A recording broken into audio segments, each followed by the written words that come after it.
Betul, lebih sering terjadi pada anak-anak. Karena apa? Karena tadi saya sudah utarakan adanya pecahnya pembuluh darah di bagian depan hidung yang kita sebut plexus Kieselbach. Dan anak-anak itu sendiri sering mengorek hidung.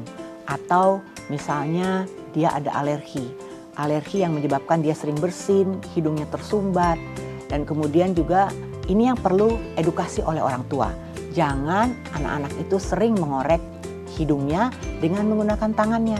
Karena tangan itu apalagi dengan kuku yang tidak dipotong, tidak dibersihkan oleh orang tuanya, sehingga kuman akan bisa masuk ke dalam rongga hidung.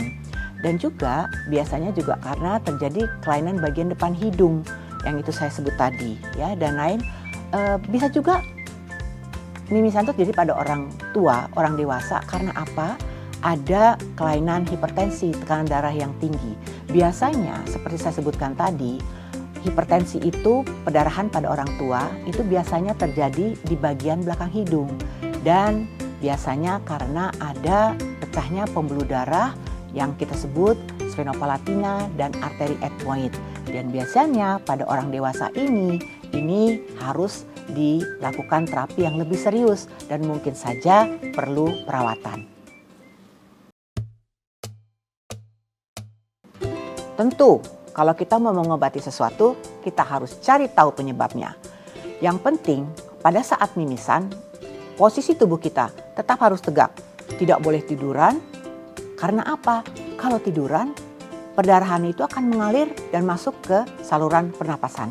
Ini akan lebih berbahaya. Karena akan terjadi aspirasi masuknya darah itu ke saluran napas. Jadi tetap tegak. Dan kemudian yang kedua adalah pencet rongga hidung bagian depan sekitar 10-15 menit. Yang lain bisa juga kita lakukan kompres hidung kita dengan es atau minumkan saja air dingin. Intinya apa? Ini adalah vasokonstriksi, mengecilkan pembuluh darah yang sedang meradang atau sedang berdarah terbuka, ya. Yang lain adalah kalau memang tidak berhenti, berikan obat tentu untuk mengecilkan pembuluh darah.